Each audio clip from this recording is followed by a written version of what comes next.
What's up guys, it's Godzilla Rexy74 here. Today's video, I'm going to review Godzilla 2014 Atomic War Godzilla. And just with the little history between me and this Godzilla figure. So, during the time of 2015 where I was becoming a Godzilla fan, I saw this figure on the internet and I thought it definitely looks cool. It definitely surprised me with his feature to shoot out the atomic breath. But before I know what was SA's monsters that came with atomic beams, this was the only figure I know that came with a breath effect. So during the Christmas season, I asked this guy for Christmas, and when I opened him up, he was there. And I was extremely happy. This was I'll say one of my beloved figures I have at the time. But it was not my first ever, but I'll make a review on this figure sometime later as well. But I would say this is probably probably my third. But I'm also glad I'm still having to this day. Because it's still a great figure, and also because the aftermarket ain't too nice with him. For people who want to buy it. And I'll explain why later. But let's get on to the articulation. Well, the mouth, well, only the upper jaw here can move, just like this, and it shows the the atomic breath right here. So, yeah, all is just for this to move, and the arms can move, but not to a 360, just go up and down, including the right arm. The legs can move, but they can only move like this. But I feel like this is more like a trigger. The legs are basically the trigger, and I'll show you why. But for some reason, these are just a little bit start to come off a little bit. It's not too bad. Like you can still put them on, and it still doesn't feel like it's gonna fall off. But I mean, like, if it accidentally drop and like in a hard surface, it will definitely will break, like pop off easily, or even just throw it on the floor, it will pop off easily. That happened to mine one time. So yeah, just be a little careful. And now let's get to the look of the figure.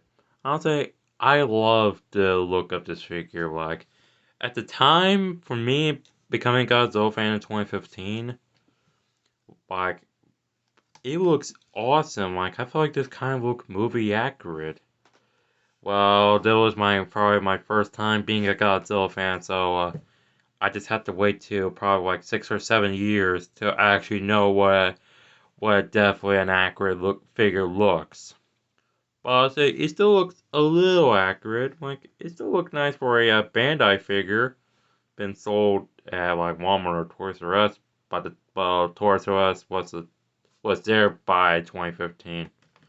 But there's one thing that's been a little ruined. For any Jurassic World or Jurassic Park fans, if you thought like Jurassic World figures have like screw holes, look at this guy. He got screw holes as well. Well, it didn't ruin my the with the figure, like especially with Jurassic World figures, I don't really see them as a problem too. Now really thinking about it, it doesn't really look as good, but it doesn't ruin my overall experience with this guy, but it's still not that good looking. I was confused what these little screws supposed to be for. It's not for batteries. That is under here. That's understandable. And right here, yeah, there is one screw hole there. Yeah. It's just one bad part about it. It's just a little screw hole, so I just like I figured out nowadays, like a year ago or something like that. Well, also like a few years ago when I started looking at more of these But still, it still looked like a great looking figure despite the screw holes on the back. But I wonder why, like, Godzilla fans didn't really, or Kaiju fans didn't get upset with that figure at all.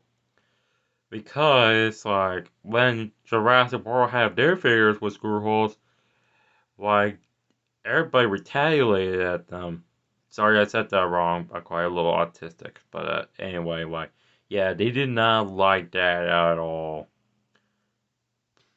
But when I've been seeing about the Jack Pacific, the bigger Godzilla, it has the same screw holes as this. So I didn't really see a single Godzilla fan complain about that yet.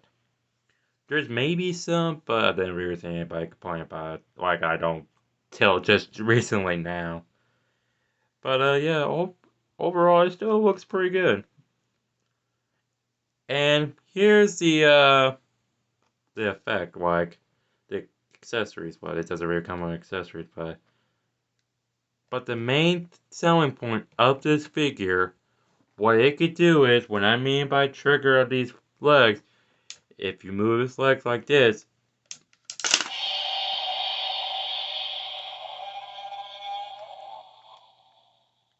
is able to shoot the atomic breath and makes a movie accurate roar at the same time. So now, this has definitely got my appeal. That not only makes the Godzilla roar, but also the atomic breath piece. Like, I mean, that just definitely got my attention. Let's hear this again.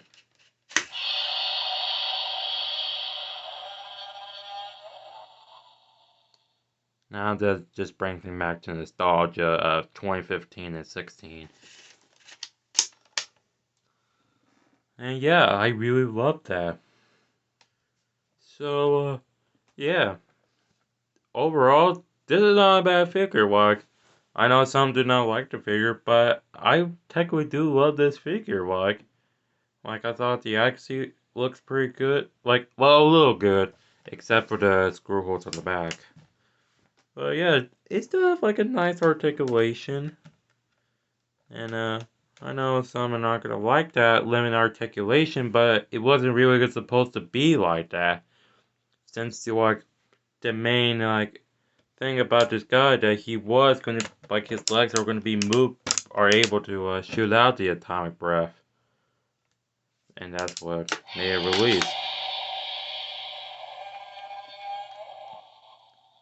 Now I know some are not gonna like how Godzilla is gonna be shooting out like that, or making this kind of look on his face, like it's almost look like his atomic breath just look like it's about to cut off his upper face, but I feel like that's just there just to release the atomic breath. But it would have been cool if they were able to make open a mouth like this and an atomic beam to shoot out like this. That would have been awesome, but I think the problem would have been it would have been make this right here to extend a little bit more over here or something like that. So it's understandable why it had to be shot out like this. Like all the way up there and boom. Yeah. On a scale to one from 1 to 10, I'm just gonna give this guy a 9. Like I really love this figure and I do I actually do recommend him. But fortunately, by time goes by, and after the 2014 movie, some Godzilla figures, especially this guy, and don't get me started with the Mutos, they became quite expensive these days on eBay. And if you're lucky to find a great deal on this guy, I recommend picking it up by picking him up. Like it's a great figure. But yeah, this brings back some nostalgia to Godzilla fans in 2014 when seeing this figure and see some other Godzilla 2014 figures. But yeah, that's just my Godzilla Atomic Breath Godzilla figure. I mean atomic roar, dang it. But, yeah, hope you guys like, comment, subscribe, and share this video. And tell me what figures you want me to review next. Maybe later on in the future I might, like, make another, like, remaster of this to see probably my opinion change over time. But, till then, well, I gotta tell you guys something.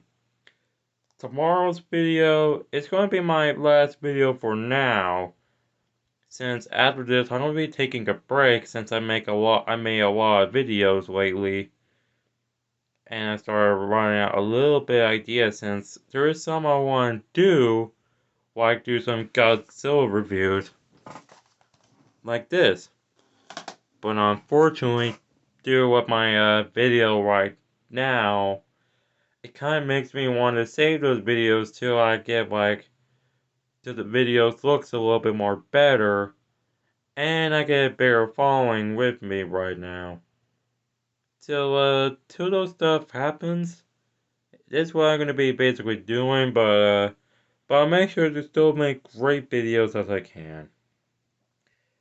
Like you guys are the reasons why I'm still here on YouTube, despite of me sometimes losing subscribers and still gaining some because of you awesome subscribers. And I hope you guys still have a great day. And Godzilla Rex is saying 4, signing off. Goodbye.